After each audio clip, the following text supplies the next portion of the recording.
What's good, y'all? It's your girl Shay Shay here, and we back with another video. If you're new here, feel free to hit that subscribe button if you want. I would appreciate it a lot.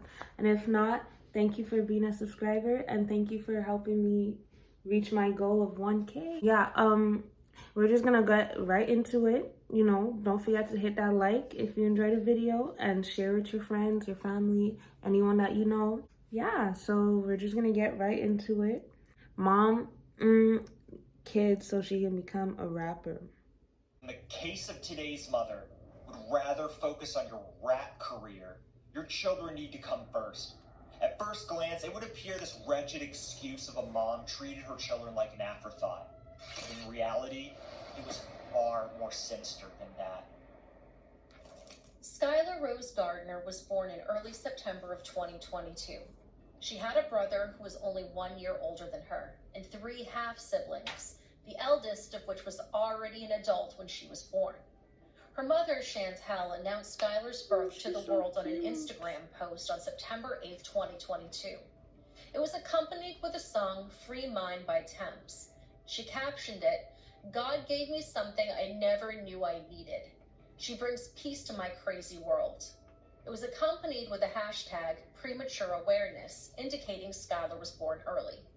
Chantel admitted she felt closer to her older son than to Skylar. She described Skylar as an independent baby and toddler. Maybe it was a trait ingrained early in Skylar's short life. Chantel didn't spend much time with Skylar in the PICU since her son was only a year old when his sister was born and needed a caretaker. Chantel Monet Bouye was born on November 23rd, 1991, which makes her 33 years old as of the date of this recording. She worked as an insurance collector for the company Rehab Medical. Her position was remote, but on days she needed to work in person, she had family or friends watch her children. Chantel had aspirations of being a rap artist, going under the names Chantel Monet, Shani B, and Shani B Music. She promoted herself on Facebook, Instagram, and YouTube, and released her songs on Spotify and Apple Music. She even had some live performances at small venues and music festivals. Her Indiana criminal records show between 2010 and 2019 that she lived in at least 4 different residences, or at least had them as her mailing address. She also may have lived in Atlanta, Georgia for a short time, as indicated from her Facebook profile in a public background check service.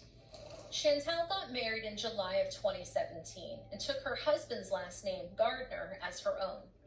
Her husband had 3 older children from a previous relationship, one of which was named Godfather to his oldest child with Chantel. This would be the little boy that was born in September of 2021. The following year, they had... Wait, they named the little kid Godfather? Is that what she just said? ...as her own. Her husband had 3 older children from a previous relationship, one of which was named Godfather to his oldest child. The relationship didn't work out, and soon after she was born, Skylar's parents filed for divorce. Chantel met Brian Thomas from networking in the music scene, and the two began dating.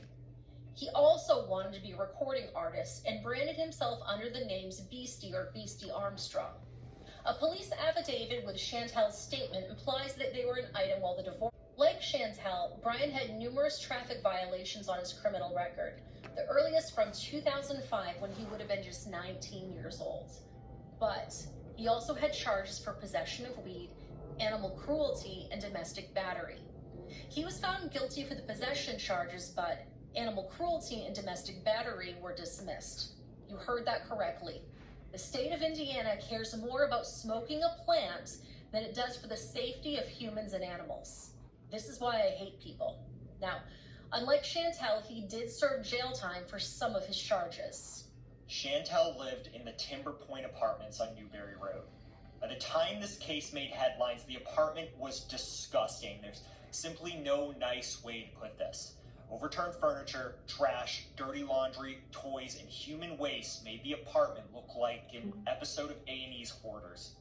One can only imagine a strong, eye-watering, and nauseating odor. Yeah, you can't have no kids, or no one should be living in like that much dirt. That's what gets y'all sick. Anyways. No, it wasn't always like this. Chantel said her living space used to be kept up. Not pristine, she had 2 young children after all, but it was enough that she wasn't embarrassed to have guests over. Her apartment was the primary... Wait. I understand the not keeping up with the house because you have kids and like you have other stuff. You gotta make sure everything is sorted, but not that far. But I know people go through things. They say when you go to someone's house, it's usually how they feel inside. So like if someone's depressed or they're always feeling down, their house is most likely a mess. One day, she stopped picking up after herself and her children. Between July and August of 2024, the mess became too much for Chantel to handle, so she stopped trying altogether. This extended to her children's daily needs. The thing about kids, you gotta always, keep trying.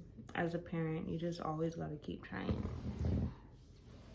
No matter how many times you fall off, or you're going through something, or you're not mentally stable, you just gotta keep trying for the kids, Apartment with them. Now, Chantel's son, who was autistic, had a habit of smearing his own excrement on the walls, and she stopped caring enough to clean up after him. Gradually, it accumulated until the smell filled the apartment. Chantel was under the impression that what her son was doing was normal, that he was cleaning up after himself in his dirty diapers the only way he knew how to. Of course, a visit to the doctor or even a minute on Google would tell her that this is not normal. Scatolia, the medical term for this behavior, is he knew it would get his mother's attention as he couldn't speak. And at worst, he was in pain or extreme discomfort. Yeah, Either way, Chantel did not answer her son's clear call for help. Chantel soon made quick trips to the grocery store or to pick up takeout while leaving her children home alone. In her mind, leaving your kids or kid like home alone or unattended or like full is just crazy work. The fact that there's anybody that could do that, yes, even if you're unstable, like click something in your brain to make sure at least your kids are good, if not you. And I know you have to be good in order to take care of the kids, but sometimes being a mom, even if you're not good, you gotta make sure you could hold the family down regardless, Anyway. Be back at home soon enough. She claimed her children could be difficult and she would rather avoid public tantrums if she could. Chantel wasn't in denial that her apartment was disgusting. She knew, and one day she decided she just couldn't take it anymore. The obvious solutions would be to either clean it out by herself or with help, or to relocate altogether. She chose the second option, but she didn't have her children with her. She could be gone for hours, even a day or two, before returning to check up on them. She turned on YouTube to keep them entertained. Children particularly loved the channel Ms. Rachel. She basically treated them more like houseplants instead of the vulnerable children that they were. Chantel visited the apartment inconsistently to drop off food for her children and would clean them once a week or less. Skylar was said to have human waste caked into her hair, and Chantel would clean her daughter off in the apartment's shower. Skylar also constantly had severe diaper rash and possibly even an infection because she wasn't changed often as she should have been. Soon, Chantel realized she couldn't leave her children with family and friends or take them to the doctor. Someone would see their mistreatment and she would be ousted as a bad mother. She didn't even get her furnace repaired when it broke down, so... Yeah, but if at that point you're already treating the kids like they're nothing, at that point it wouldn't be the worst thing if, they get put somewhere else where they are taken care of, where they're taken care of and they're getting what they need to grow and, be good. The apartment maintenance team would see what had become of the living space. Instead, borrowed a space heater from a coworker, and she figured that would solve that problem. She planned her visits home when she was expecting phone calls from family. She knew they would ask to speak with her children. She was ready to honor their requests, but would never plan in-person visits. By all accounts, Chantel was well aware enough to know that she would get in trouble, but it was not enough for her to fix her mistakes before it was too late. It seems she was more worried about herself getting caught than the welfare of her own children. While Skylar and her brother were hungry, cold, and stewing in dirty diapers, Chantel began to routinely spend the night at Brian's apartment. Brian's brother, who lived with him, estimates that Chantel visited 3 to 5 days every week. He knew Chantel had children, but he only saw them a total of 3 times. The final time was when they visited the apartment in December, celebrating Brian's 39th birthday. He said the children seemed fine. He did note that their feet had a red discoloration. Now, on January 25th, 2025, Chantel's friend, known only as LA, invited the family to join hers for a day of fun at Chuck E. Cheese. LA was one of Chantel's go-to sitters before she left the kids completely unattended, but she hadn't seen the children in person since Halloween. Chantel didn't give much of an answer to LA's invitation. In the evening, Chantel arrived at the apartment with food. Only this time, she would be faced with the consequences of her neglect. Chantel entered her apartment at 6:30 p.m., intending to give her children their dinner, or so she said. Her son came when she called, but Skylar did not respond. Chantel searched the apartment for her daughter, only to make a grim discovery. Chantel found Skylar underneath a dresser. She was in a state of rigor mortis, the stiffening of muscles after death, which can start 2 hours after a person passes away and last up to 2 days. She was covered in bruises, frostbite, bite marks. One of these bite marks. Nah, y'all need to protect y'all kids, man. Protect, take care, freaking be there for your kids. Like, damn. When it comes to kids, it breaks my heart because I have kids of my own, so it's like, just hearing that, can't imagine that. Protect y'all kids, for real. But Chantel didn't call emergency services right away. First, she changed Skylar out of her dirty shirt and called Brian. She later told police she didn't want to call him. Not from the shame of being a neglectful mother, but the shame of her disgusting apartment. Brian answered her call. He came to the apartment, but waited in the apartment common area. Chantel finally called 911. Police and firefighters arrived within minutes. The moment Detective Caitlin Harris entered the apartment, she was hit with a strong, repulsive stench. She couldn't even see the floor as they navigated the residence. An affidavit described the environment in detail. And I quote, "Upon entry into the apartment, Detective Caitlin Harris was hit with an overwhelming smell of feces. The apartment floors were covered in human feces, garbage, chicken bones, fast food bags, open barbecue sauce containers, clothing, toys, other debris, knocked over furniture, and household items. The floors were littered with the above items, and more to the point, Detective Harris and crime lab technician Blakely Watson had no choice but to step on the items as they were walking through. Mm-hmm. Multiple areas of the walls were covered in feces, what appeared to be barbecue sauce, and other unknown substances, including a baby crib and mattress that had feces layered on them." Inside of the apartment, So there was just feces all over the place. What is, like, so you abandon your kid, well, neglect, pop up to the house once a week at that, or here and there. Have them stay in poop and, well, feces and pee. Like, oh my gosh, I could, horrible. so cold, reported to be between 46 to 51 degrees Fahrenheit. The accumulation of spoiled food, trash, sharp objects, and human waste was so bad that investigators would later determine the apartment to be a biohazard. While the scene seemed to suggest that Skylar was crushed underneath a dresser, investigators were doubtful that truly happened to her. Now, Skylar was small, but the dresser was remarkably light. They did not think the dresser alone.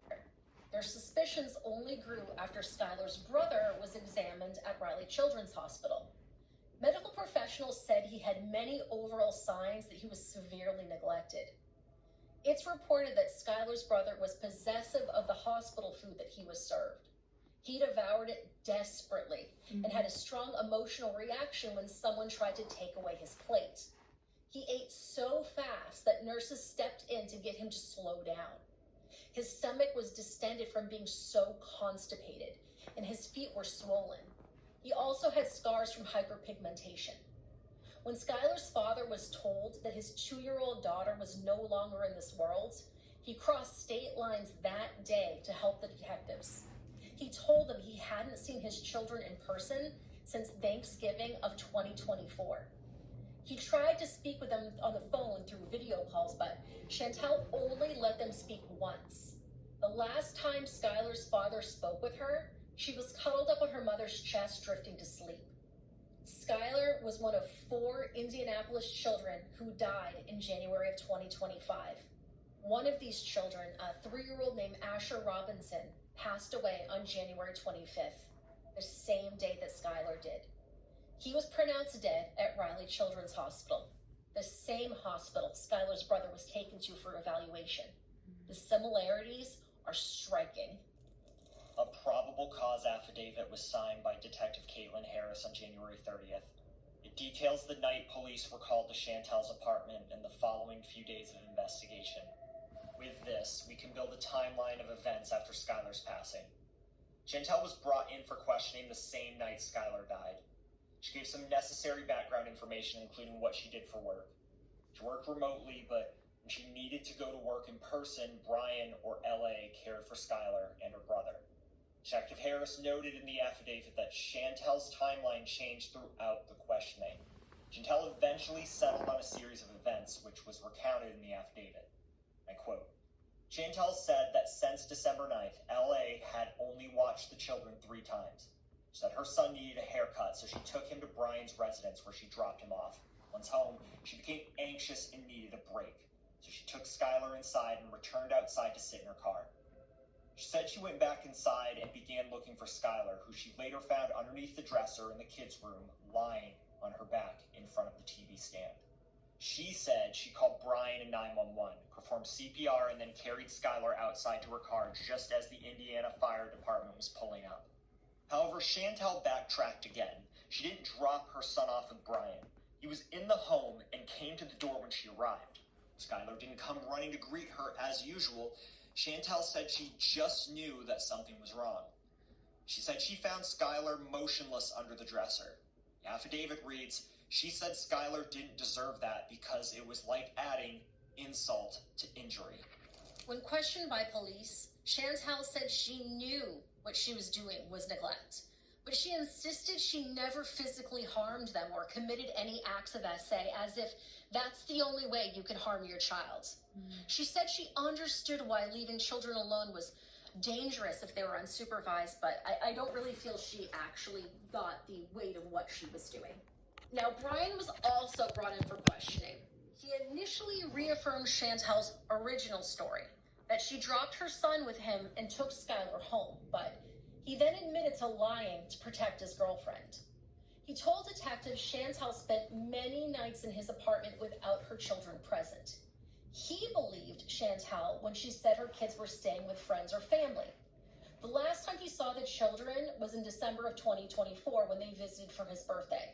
Before that, he saw them once a week at most. In addition, the police spoke with LA, Chantel's friend who watched the children on occasion. She last saw Skylar and her brother in person on Halloween of 2024, and they appeared to be clean and cared for. She spoke with them over a video call on January 6th, and she noted Skylar's hair looked messy and that they were at Brian's apartment. LA's final words about Chantel and Skylar were paraphrased in the affidavit, and I quote, LA stated she had no idea the kids were staying home alone. She said she hadn't been inside Chantel's apartment in a long time, probably several months. She said Skylar's brother has never been verbal. She said Chantel had postpartum depression after having Skylar and going through a divorce. LA said many people would have taken the children if Chantel needed help. No one knew she was leaving the kids home alone. She said they have a group of friends who all would have stepped up. You see, if you have trustworthy friends and family that are willing to step up for you because you're going through a hard time, like, at least that, but to leave them alone, insane. That she and Chantel talked every day or every other day. Sometimes she didn't answer, but they talked at least weekly. Chantel was initially arrested for neglect of a dependent, but her charges were increased to murder. She was denied bond and had no contact orders filed against her. Brian was also charged with assisting her in lying to investigators. Chantel and Brian's cars were seized and towed to a crime lab facility. After they were processed, investigators took DNA samples as well as photographs. Police also admitted other items into evidence, including their phones, a receipt dated January 24th, and a firearm and magazine that was found in Brian's car. Skylar's autopsy was performed on the 27th by Dr. Christopher Poulos of the Marion County Coroner's Office. His findings were summarized in the January 30th affidavit. I quote, Dr. Poulos noted external injuries of what appeared to be multiple bite marks on Skylar, frostbite on her feet and hands, and round pattern bruising approximately 3/4 to 1 inch in diameter, potential from a PVC pipe or furniture, etc. In addition to the injuries listed above, Dr. Poulos noted multiple injuries believed to be post-mortem, including the puncture wound found on Skylar's neck. These were believed to have been from a rodent. Internal injuries were also noted by Dr. Poulos and included subcutaneous bruising throughout Skylar's body, a right frontal bruise, and hemorrhagic pancreatin, possibly due to hypothermia. Dr. Poulos said Skylar was dehydrated as well and had hair and unknown contents, possibly feces, in her stomach. Skylar also had possible paint chips, hair, and foreign bodies in her intestines. As of now, Dr. Poulos believes Skylar died of hypothermia. Detectives also reached out. No child deserves to go through anything like that. That's just horrible. Like, wow.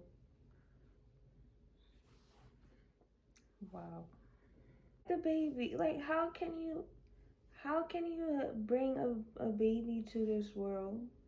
Beautiful child, beautiful girl, and you treat them like they're nothing. Like, you didn't go through a pregnancy and push them out or had them taken out whatever way and went through all of that for what? Just to... Wow.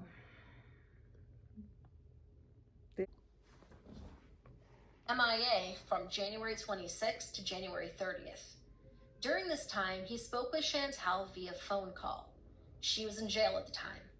He recorded the call and they were published on the Facebook profile for the news site Black Indie Live. In this call, he confronts Chantel for her treatment of her children and the abhorrent state of her apartment. Chantel admitted to her wrongdoings and expressed confusion as to why detectives were pursuing Brian. She said, "I don't know why they keep including you. Like you wouldn't even be a part of this shit." Chantel also tried to explain her mental health issues and her wish for self-improvement, which ultimately never came to pass. When Brian asked plainly why she didn't ask for help and stated he would have put the children first, she was quiet. Finally, she said, "I didn't want to be a burden." Comments on the Black Indie Live post speculate Brian is trying to cover for himself and that he knew more than he let on. He did lie in his initial police interrogation to protect Chantel, and that puts his integrity into question in the eyes of the public and the justice system. We will very likely still be in the dark about what he knew until the trial. Brian was booked into jail on January 30th and was forced to make a court appearance through a writ of body attachment. He has made his $6,000 bond. Skylar's father and half-siblings planned a balloon release in her memory on Valentine's Day with pink and purple balloons. They had to cancel this event, but they soldiered on. Just a reminder, the Misery Machine does not condone balloon release memorials due to their impact on wildlife and the environment. Instead, they organized a donation of new clothes, toys, and books for Skylar's 3-year-old brother. The oldest half-sibling posted a photo of the donation pile along with the caption, "The family of Skylar Gardner would like to is for you, and he's the only one that can take it from you." Chantel and Brian's trial is set to begin in April of this year. They will both be tried together by Judicial Officer Charles F. Miller, though they have different attorneys. Chantel will be represented by Lucy Frick and Shelby Van Hoos. Represented by... Well, it's pretty much done. Honestly, this story was insane. Like, I don't understand how, based off me having children, I don't understand how you could have kids and, like, do the worst to them. And I guess I'll never understand, but,